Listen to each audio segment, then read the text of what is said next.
Welcome back to the Make Tomorrow podcast. Today we have a special guest, Edgar Hardless, who's the CEO of Innov8, which is a corporate venture arm of Singtel.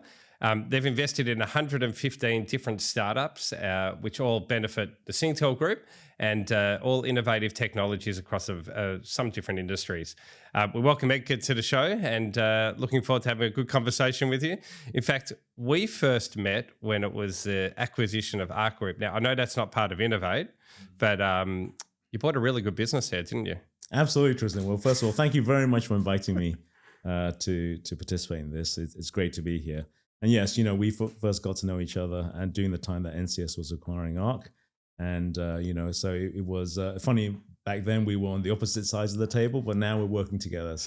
And that's been a great partnership. It has been. We're actually on opposite sides of the table today because that's how the podcast works. But I want to start a little bit about your journey. So tell us a little bit about yourself and how you came upon Innov8 and through the Singtel Group. Sure. Well, I actually started my career as an accountant. Oh, wow. Of all things. So back in the UK, I trained as a chartered accountant. Then after that, I joined British Telecom. And I joined their international internet and mobile data services. So it was back then, this was the early 2000s, they were basically experimenting with internet, mobile broadband. And so that's where it kindled my first passion for technology, right? To understand, how the internet and what it's possible can transform businesses. So that's something that really ignited my interest. I came out to Singapore in 2000 for personal reasons. I joined Singtel and essentially joined, primarily the role was around M&A for the first few years. Then I volunteered to head up the first innovation unit within Singtel called Singtel Group Innovations, which was tasked with identifying new technologies that potentially could be opportunities or threats to Singtel and understand how we could address those opportunities and threats. Subsequent to that, then in 2010, they launched Singtel Innov8. I once again volunteered to participate in that because by that time I was, it was clear my passion was understanding new technology, very curious about how technology was going to change the world. So it seemed like a great place to spend my time.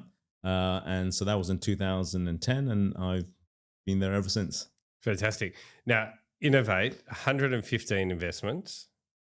How big was the capital pool that Singtel allocated to Innov8 to do investments? Right. So when we initially launched, we launched with a $250 million fund. And then that's been increased to $350 million. So that's the capital pool that we have to play with. But we are an evergreen fund, which is a bit unusual in terms of we're not fixed life.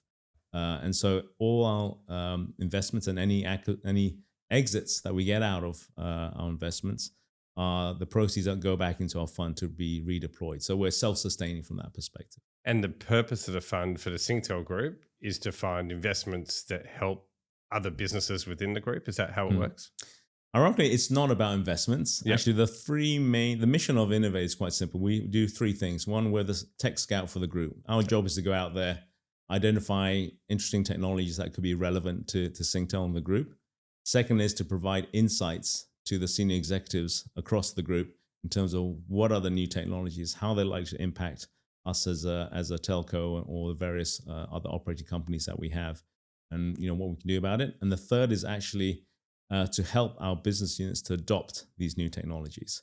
So there we facilitate the engagements between startups and the business units themselves. Investment is the way that we get access to a lot of this capability and technology in the startup ecosystems. And you would have seen some amazing businesses. I mean, we just talked about before, if I go to the locations of it, you're in every one of the, let's call them the Silicon Valleys or the startup hubs of the world, right? You're in San Francisco, Tel Aviv, Beijing and Singapore. And I mean, for Asia, Singapore is probably the hub, I guess, to some extent as well. So how many people have you got? Where are they based and how does it all work as a team? Well, total, we have 18 people, of which 4 in the US, 1 in China and 2 in Israel. So the majority of the team here are based here. Because obviously here we have the fund operations. We operate as a separate subsidiary of Singtel. So we manage everything within our own, within the company, which gives us a lot of flexibility. We also have a separate investment decision process to the main corporate parent, which gives us a lot of flexibility and speed in terms of decision making.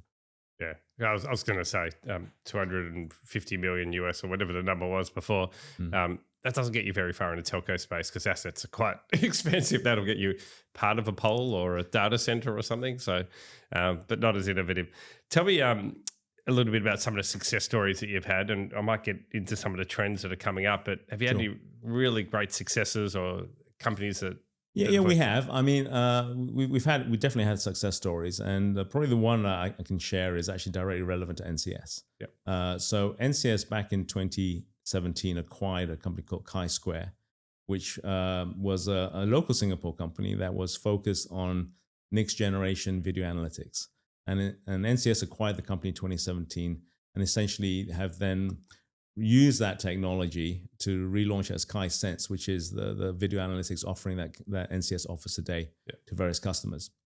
So I think that's a great story. In fact, that's the holy grail for any CVC, to invest in a company and then to have the parent acquire it.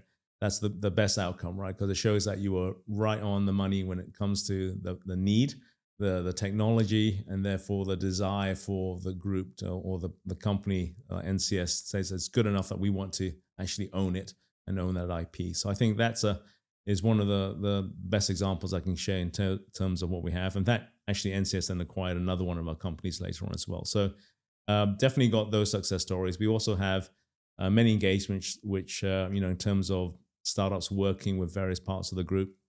And here I'm not just talking about Singtel and NCS, but we're talking Optus, AIS, Globe, and Telkomsel as well. So we actually support the whole group in terms of our findings, in terms of our insights and trends and what we see. We make that available to all the senior execs across the Singtel Group and not just in Singapore. So I think that broadens our ability to make sure we're keeping abreast of what's the latest for the group as a whole. Yeah, and I know from my own investments just into startups as well, if you're in a startup and you can get invested in or brought into a group which has a bigger group which can actually utilize your tool. I mean, that's almost sometimes more valuable than the money itself. It's the introductions. The Kaizen's example. I mean, that's fantastic, and a number of customers that NCS has now offered that out to. Yeah. Like it's brilliant, and we've seen that a lot, in different businesses as well. And obviously, I'm seeing that because I sit across your portfolio, and every time something cool comes up, I know I want to try and play around, and it's to the benefit of it. For us, for NCS, it's the benefit of our customers, right? Now, I was just trying to think of where I heard this. So I'm going to be careful because you might have been in the same session as me, but there was someone who talked about a Harvard lecture once. And I think it was in one of the partner leadership sessions at NCS, or it could have been Singtel at TW, where they talked about the last kind of 15, 20 years of technology. So the whole evolution of technology. And they put it around a wall, right, as a timeline. And it was across 3 walls, 100 years. And on the last wall was the last sort of 25 years. And there was more on that wall than all the other walls combined by magnitudes, right? Yeah. Lots and lots of different changes. Now, you gave us your background. So starting from, was it BT? British Telecom. Telecom. And then working your way through now. That is that period, which is the most exciting time in technology, right? Everything evolves so quickly. And there's, I could imagine the 75 years before, you might not have been able to place 115 investments, or they wouldn't have been as impactful.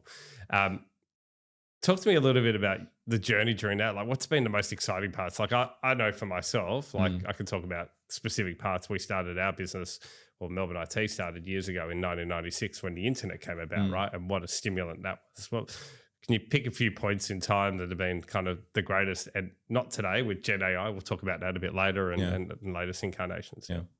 Yeah. I think from my time, I would say that out of that time period, obviously the one that is the most exciting is when I joined Innov8 and started Innov8 in 2010. And from that perspective, for me, first of all, just from a personal perspective, the opportunity to create a brand, a corporate venture brand from scratch, and to successfully market that brand and be recognized as a credible and well-recognized CVC brand in various ecosystems like the US and China and so forth, I think is probably something I'm very proud of. But obviously, I tell everyone who joins Innov8 or who's in this space, right? The most amazing thing I like about my job is I'm learning something new every single day. right? I'm a very privileged position where I get to meet a lot of entrepreneurs, people way smarter than me, right? Who are trying to really change the world and transform how the world works. And I think that is a great opportunity to absorb and learn much information. So I think we've been very lucky, and I've been very lucky in terms of when we started in 2010.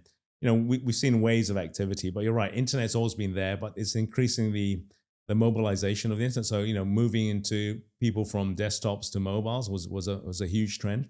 Yeah. And has impacted a lot of things, especially in our part of the world where Singtel's focused, right? Where we have a combination of developed markets like Singapore and Australia and developing markets like Indonesia, Thailand, and the Philippines. Seeing that dynamic change in terms of how people access, well, first of all, the fact that everyone now has access to the internet it really came about only in the last 20 years, right? With the ability for people to access the internet through their mobiles and so forth. So I think that had a dramatic change. Obviously, pivotal moment was this is slightly before, obviously, Innov8 was formed, but the iPhone, which was launched, I think it's 2007. If I recall, right? That really changed the game, right? From that perspective. But I would say that we've seen waves of activities. I remember there was a wave all about with everyone now using mobiles. Mobile advertising was all the hot thing, right? In terms of everyone saying, okay, how we can now do personalized ads to everybody. You'll know exactly. We know you're in a Starbucks, we can serve you an ad and everything else. So it was all about advertising. I think that's kind of fallen a bit by the wayside in more recent years. Then I remember the whole big data wave, right? In terms of, gosh, now all this information we're collecting, we can now process it, we now look at it. People obviously think very big picture in terms of the opportunities that bring, right? Then the next one was obviously Gen AI and so forth, but cybersecurity is another big one as well, which has now become much more important and relevant to everybody. I think corporates and individuals as alike over the last, I would say 10 years. Yeah. So to me, seeing some of those big shift transformational advances has been fascinating from my perspective. And obviously the next big one is AI, which I think is going to be a very interesting time for us for the next 5 to 10 years. Yeah. So 2010, when you started, I always think technology wise, I think the first mobile apps were developed in 2010. And that was pre-cloud, public cloud as well. So that was about 2012, 2013. Yeah. So we think about where we are today. I mean, I always used to say 10 years, but now 13 years. It's kind of a new year. And now you got the AI component of it. It's fantastic. One of my favorite points was looking through, and actually we were talking about this beforehand, and you were talking about 10 gigabit mobile speeds of uploads, downloads locally, right? I mean, that's unbelievable, because one of my first jobs was working for an ISP, and we were selling Australian dollars, $9.99 internet per month on a dial-up modem, right? So to think about how far things have gone, I still, you still have that association to some extent every time. And now it's like the speeds that we get out of things, but it actually means that, for us, for our customers, for everyone, what more can you achieve? Like we're talking about with podcasts being able to, you can upload things instantaneously, which means that we can feed content to people, which means that we can then help people learn things and develop and build at rapid rates, which is amazing. Tech trends going forward. So before we talk about AI in general, I'd still call it Gen AI, but AI in general and other things kind of for the future, like what are some of the big things you're seeing a lot more of coming out in the market at the moment that we're interested in? Yeah. I mean, obviously applying a Singtel lens to it. Look, I think definitely in the digital infrastructure space, right? If you look at, and obviously this is AI, but AI is driving demand for compute. Compute needs to reside in data centers, right? Data centers. So, every report I read says that if AI continues at the pace and enterprises adopt it at the pace everyone expects it to be adopted, will there be sufficient AI compute in the world to serve that, right? And so you're seeing that now in terms of a huge influx of capital into the data center space, building our data centers, the big tech firms announcing billions of dollars of investments into data centers around the world. It's clearly something which is obviously very relevant for us as Singtel. And obviously, we have our own data center business now called Nexera, which is, riding that wave. I think that's very exciting. That's, data centers is the bread and butter of a telco. So in terms of, we have a lot of traditional strengths in there, and with the connectivity, no point having a data center where it's not connected. So clearly there are places I think it's very relevant, but I think it's generally, data centers, if you think what a data center is, it's about land, it's about energy, and it's about cooling water, right? So I think that's going to have a huge impact in terms of how people think about, where are we going to get energy from? So if I give you an example, like the latest thinking in the US, you're starting to see startups now creating small modular reactors, nuclear power for data centers, as opposed to, because there is not the sufficient availability of power through the electricity grid as it is today. So I think those are fascinating trends which will play big into our industry in terms of how we think about those sustainable energy. How do we improve the efficiency of our data systems and so forth. So I think that's one which plays, and it's why we spend a lot of time looking at technologies that are involved in energy optimization. The benefits of AI operations in data centers and so forth will have an impact to improve the efficiency of those data centers, as well as essentially make more available for every unit of compute to be cheaper to provide. Yeah, and that's really interesting, because I don't think many people think about what's behind the iPhone, right? What gets them access to the data? What gets them, serve the ads that they need in real time and allows them to do things that they do and stuff like that. And I think that's really important. But putting a different lens on that, like interesting around that, we call it kind of the green AI or sustainability or whatever we want to call it. That's really important, because data centers will grow. We'll get into quantum computing as well. That takes even more energy and data center space and stuff like that to consume. Everything is possible, but it's like a limitation. It's like, you can only put so many people into houses, right? Then you have a housing crisis. So do you think that globalization of data centers might help fix that? Is there different ways we can have them in different regions? And then there's obviously challenges with connectivity. I think, look, I mean, we're kind of getting into the AI space now, but I think, look, generally my sense is that I think people are realizing we won't have enough compute capability to meet the demands, especially as the adoption of AI by enterprises is accelerating. And the fact now, and this is really amazing to think that on every single one of our phones, we really have an AI capability, Gemini, right? ChatGPT and all these.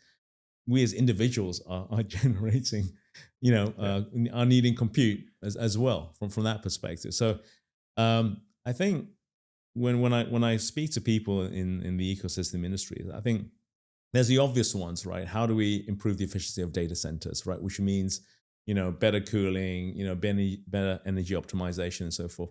But there's also on the software side. Can we reduce the cost of training our large language models? Can we be more efficient in terms of how we interact between the various models and so forth, right? And can we reduce the chip costs, right, for the GPUs? Yeah. I mean, we look at and all these. There are a whole bunch of startups now with new AI chip designs, right, which are ultimately more efficient, lower power consumption, easier to use, and to embed into instructions. So NVIDIA at the moment is the gorilla in the space, 95% market share, something crazy like that. I mean, but eventually people are going to say that's too big a pie to let them have it all, right? So people are coming up with new ways of doing that. But on the software side is how we write code. How do we make our LLMs more efficient and consume less compute? I think are all going to become important, because we just won't have enough compute to meet everyone's requirements. So we need to be thinking smarter about how do we develop our large language models, how do we use them, and also on the physical side, the infrastructure, how do we make that more efficient as well? It's interesting, and there's all parts of the pie. And to your point about clean tech, it's interesting, right? If you think about it, AI is not only the generator of potentially a lot of sustainability issues with the power consumption and so forth, but it's also likely to be the savior in terms of using AI in operations and so forth to reduce to improve the efficiency of those data centers. So it's right. It's a blessing on one hand, but it's a curse on the other, right? In terms of it's gonna consume a lot of resources, but at the same time, it's going to help you optimize the use of those resources. I heard someone just in a different context talk about the other day, and there was a large global company, not us, and they talked about the fact that, you know, over the years they used to always promote for the last sort of 5-10 years, you know, less travel from a sustainability perspective, but more Teams and Zoom meetings, right? And then they realized, well, actually, they're probably doing worse to the environment for the number of calls. I mean, it's financially it's better for them, but if you think about it through that perspective, we live in the cloud, we live through, you know, just through different channels and stuff, so it makes a bit of a problem. Do you think it's like I think of it in a way of, you know, when we first started with computers, probably back in the 80s, you had these big things with big chips, and they probably consumed more power, more energy, and now everything fits into an iPhone. Like, is it like that? It's like NVIDIA coming up with smaller chips, other people coming up with smaller. Is it like the natural progression over 20 years has been, it's gone from, you know, a house to a phone sort of size? Yeah.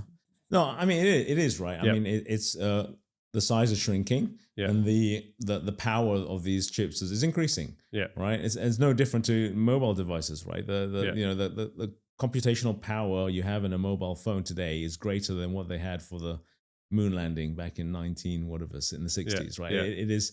That's how much power there is in these devices today. So, I think we reach a point now where what do we do with all this amazing computational capabilities, right? And I think this is where it's going to be interesting, right? So once again, AI, one of the biggest trends I see, and this is general AI, not necessarily just Gen AI, but I think you're going to see an acceleration of the adoption of AI by a lot of corporations over the next few years, right? Because they realize it's becoming a hygiene factor. It's not even like it's going to give you a competitive advantage, because everyone's going to be doing it. And you just need to make sure you're doing it either first or at the front, because if you don't, then you're being left behind. Yep. And so I think that's going to increase the rate of which a lot of enterprises will adopt and leverage on AI within their businesses. So we've done that. One of our mandates for all of our staff, I think we've got 13,000 people globally now, is they all have to do a certain amount of AI training. I think in Singapore alone, I saw something. Maybe it was yesterday that even the deputy prime minister was doing a course on AI, and it's been kind of mandated. Singapore will obviously be one of the forefront countries to kind of adopt, because that's what you do. It's quite a smart country. But when you look at that, it's absolutely, like we live with it. We have to learn how to use it, and not just like, you know, my daughter using it to kind of create speeches at school or something like that, but actually for general use, it's absolutely going to be used. So that's something that we do. So, and I think it is absolutely important. What are some of the big trends you're seeing in AI at the moment? That excite you? Obviously, there's agentic AI, right, which is basically increasingly AI being used to identify problems, analyze it, and also to be able to solve it without any human intervention. Yeah. Right. So that's, you know, kind of the next step towards was a Skynet in the Terminator series, right? In terms of it's not quite self-aware AI, but it is now basically you're giving AI the capability to solve problems, right? Without ever having to flag. And I think in certain industries like cybersecurity, I think that's going to be incredibly important, right? Because you think about how many alerts the control center for an organization gets on. It's in the thousands, it's probably hundreds of thousands for large organizations, right? Human operators can't sift through that to figure out what's real and what's not real, and what's important, what's not. So AI is being leveraged in those cases to be able to do that in a way. And then eventually the next step is, okay, no, now they can identify the most important ones. The next step is, okay, let's get them to solve it as well. So it doesn't even appear on the human operator's screen, right? Because it's not complex enough for a problem that it requires human input. It can just be solved. I think you're going to see a lot of these agentic tools become much more important. I think also the other one is AI governance.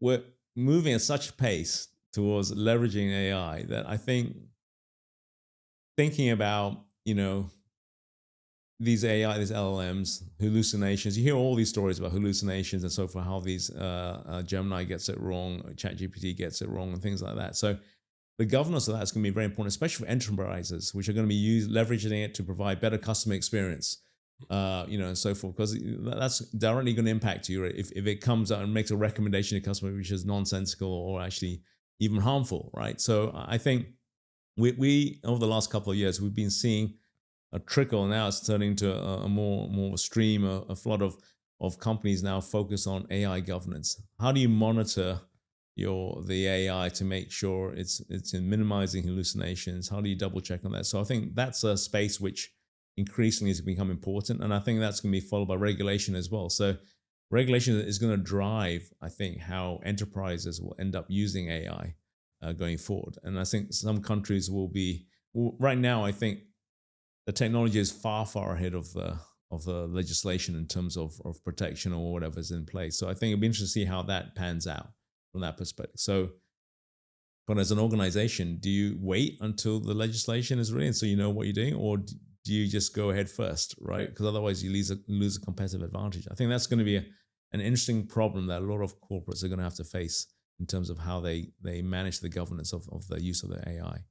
So that's interesting, actually. You talk about corporates and the governance and AI, and you actually look at countries and their governments putting in governance of AI as well. And I actually think there's no worse place Singapore is probably a little bit different because it's a bit more advanced from a government perspective with technology and how the company operates and stuff. But I look at countries like Australia and I can't think of worse people to be putting in policy than the government, because it's not, it's the corporates that kind of lead this way. It's such an advance, so it moves so quickly that people trained in it. Do you ever see like global policies come out? Like, do you think that's going to happen at some stage, or? I don't think. I think it will be country specific. Right? There'll be certain common policy themes across all governments and so for countries, but I think each government is going to tackle in a different way. Yeah. Right. So that's why it'll be interesting. That's why I think enterprises are going to have to rely on their own internal governance to say, we think we're doing what we can to ensure our customers are protected, that our AI is not running wild and so forth. So I think the onus is going to be on the enterprise themselves to figure out how to do this. And I think that becomes a big problem, which as a natural result becomes a great problem for startups to solve. Yeah. So we talk a lot about digital resilience and trust. So it's AI is unbelievable. It can help you. It's robotics as well, and all these different things that are kind of assist you in the tasks that you do. Makes people more efficient, makes us more productive, makes we can do more and we can be smarter at certain things. But there's a trust element of it too, right? And I think that's a big area. And you mentioned cybersecurity before as a big area that there's obviously been some startups in that space. What should we be looking for, or what should people be looking for in that kind of that space, and what should they be? What are some of the trends that are coming out as well? I think in the cybersecurity space, it is you are seeing people leveraging AI, right, to help sift through all the alerts and so forth. That's the first level. And sorry, just to interrupt you there, that would make people more resilient so that they they don't need the security to some extent. Yep. Or more importantly, the personnel can be upskilled or reapplied to solving bigger issues as opposed to having to look through pages and pages of logs trying to identify what's going on, right? So I think that's basically that's where AI excels, right? Understanding masses of data and pulling out the critical pieces, right? And those critical pieces can then be identified and managed by the team. Which sorry, interrupt you again, but which is really interesting from a telco perspective as well, managing internet flurry into a country as well. I didn't realize this until a few years ago, but how many attacks actually happen that don't actually eventuate? There's millions of these things going on all the time. So AI could absolutely stop that, right? Which means we focus on the big ones, which can correct. Yeah. So you were asking what were the things for telco for AI? I think there are three big themes, right? Impact that AI is going to have. One is obviously customer experience, right? We're all seeing that now in terms of chatbots, in terms of being able to provide much higher levels of engagement with your customers and so forth through the use of AI. That's clearly one area that's just going to increase. I think the second one, as you mentioned, is network optimization, right? AI will be increasingly used to make sure you predict when faults are going to happen before they happen. You're going to identify, know when there's going to be a huge demand for traffic, and then the AI can dynamically reallocate spectrum to that particular event or that particular time. We heard of network slicing, which is one of the next things to look at. But by AI today, network slicing, you have to activate it. Next generation AI, it will be AI will activate it because when it decides what's the best from that perspective. So I think AI is going to have a big impact in that space, which will provide ultimately better resilience, better performance of the network, right? The customer experience, once again, a better customer experience. So just really happier customers from that perspective. The third trend is obviously that rise in AI compute, what that means for our global connectivity, bigger, fatter pipes across the world, more data centers and so forth, which is clearly a trend that we're working on. And just, GPU as a service, compute as a service, I think is going to be a big trend, right? Because most enterprises won't be able to afford their own compute. And they will be looking to the cloud providers, other providers, saying, I need AI compute. But I can't obviously set up my own data center to run those things. So I think those are areas where it's going to be really, really interesting in terms of have a big impact in terms of how telcos think about where they play within those value chains. Yeah. Backtracking a little bit to something you said a bit earlier, but within those three trends, and we talk about increased connectivity around the world. So obviously Singtel is invested in companies in more developing regions as well. Connectivity in some of these remote areas, and one of our colleagues, that's still a colleague now at Telkomsel as the CIO, she mentioned that was it 360 million customers, right? Mm-hmm. That's a lot of people across such a big area. So are the technologies that we see in that space, or is AI going to help with that? Or no, I guess generally the kind of categorization of space tech, right? Yeah, so okay. So you got the big players like Starlink, SpaceX, and all those already there. But we have seen over the past few years quite a few new startups trying to launch new constellations of satellites, especially for mobile broadband, right? The initial early days of Inmarsat, which are high geostationary orbit satellites, that's great for broadcasting and so forth, but it's one way, right? Mm-hmm. So things like Starlink is probably the best example of that. And many satellites, low orbit, lower latency, and obviously that can be directly accessed through smaller devices, right? So I do think that they will have a role to play, especially in those countries where you can't provide high connectivity speeds across the whole country. And Indonesia is classic that. Within the cities, yes, you'll have fiber.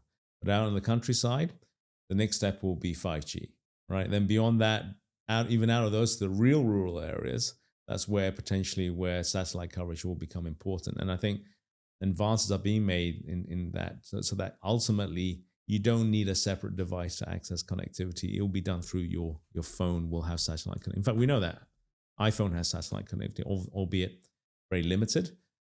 It's only a matter of time before all phones will have some sort of satellite connectivity.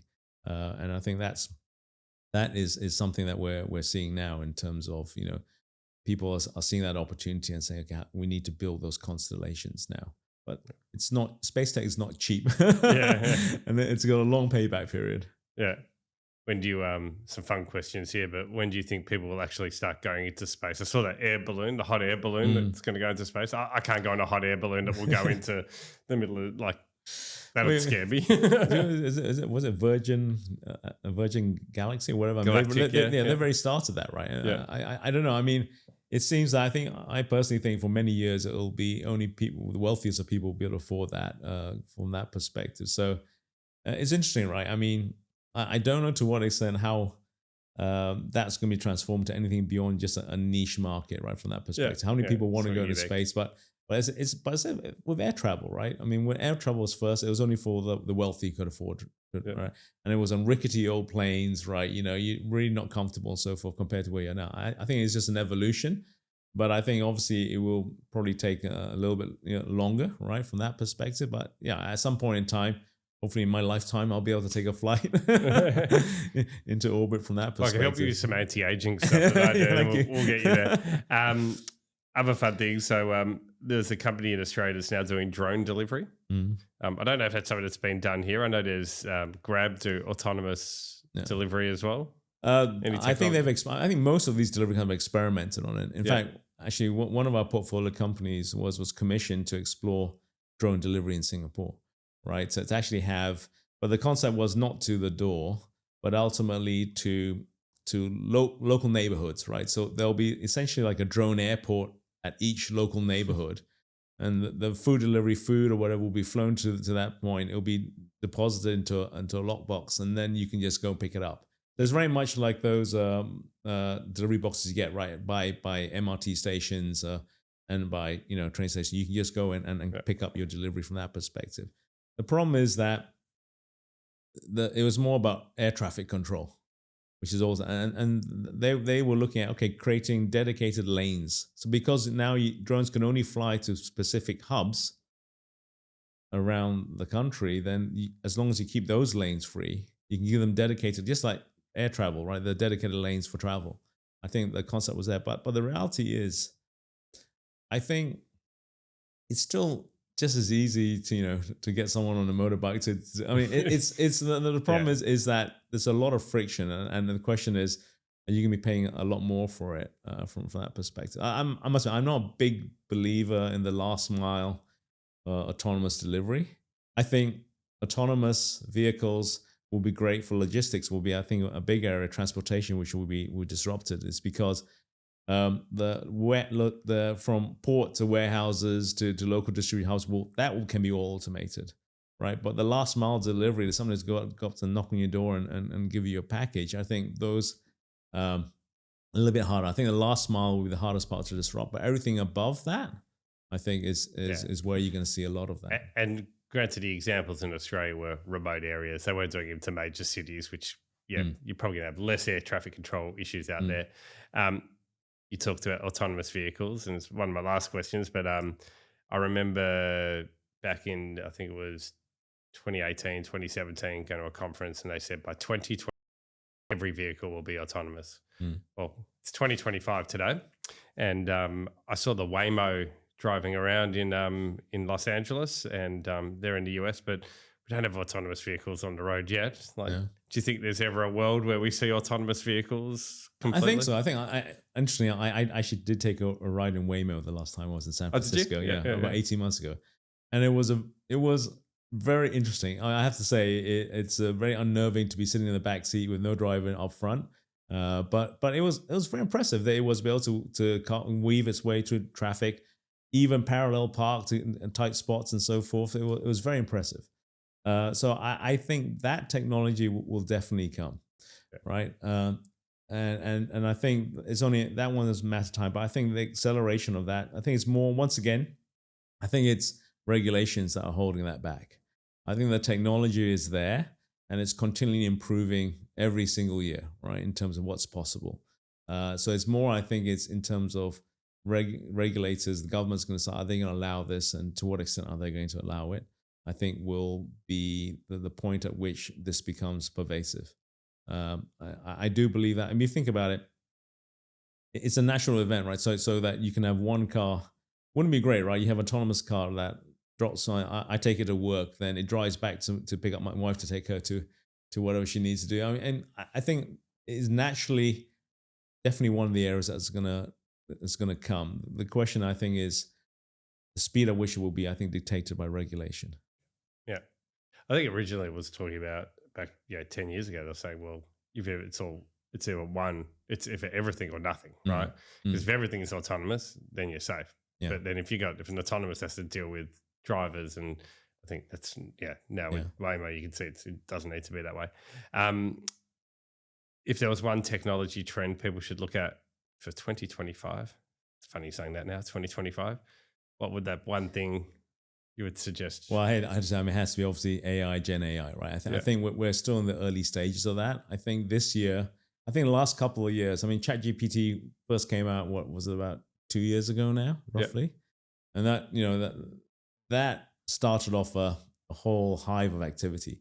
I think a lot of I've been to various events and asking corporates and so forth, and almost every enterprise corporate is experimenting. but there are a few full-scale deployments of Gen AI and most of those are actually in customer experience, right? So chatbots and things like that. So, but I think the use of AI within organizations, right? So, Copilot and so forth being used by, I think that's going to ramp up very significantly in this coming year, because I think people understand some of the challenges now, how to deploy that within an organization. That's what they've been experimenting, figuring out over the last year. I think now people are going to take big steps. Corporates especially are going to take big steps in terms of how that's going to move forward. Once again, for consumers, right? We've all been experimenting with Meta AI on our WhatsApp and things like that. And now we're getting used to it. Now we're starting to use it more, right? So I think this year is the year of that Gen AI will really, really kind of come to the fore. I wouldn't be surprised if every single consumer appliance will have some sort of, oh, this is the Gen AI. Your fridge can talk to you and let you know that you're out of milk, right? And so you can go pick it up or whatever, right? So I do think we're on that wave. It's still, I think, very early, but I think just generally the acceptance of AI, people seeing the benefits of using it, are now starting to become a bit clearer. I think the biggest problem for the last couple of years is the ROI on saying, if I spend this amount of money, exactly what is my return, right? If I use a chatbot, how is it really going to help me? I think people have been figuring out those kind of things, and I think now they see the value, and I think you're going to see an acceleration of the deployment of kind of those kind of services in the coming year. Yeah, fantastic. Well, thank you for sharing the time with us today. It's been an amazing conversation. We could probably go on for hours. I've got so many other questions. I'm sure we will after the pod. But look, thanks for coming on, sharing some insights.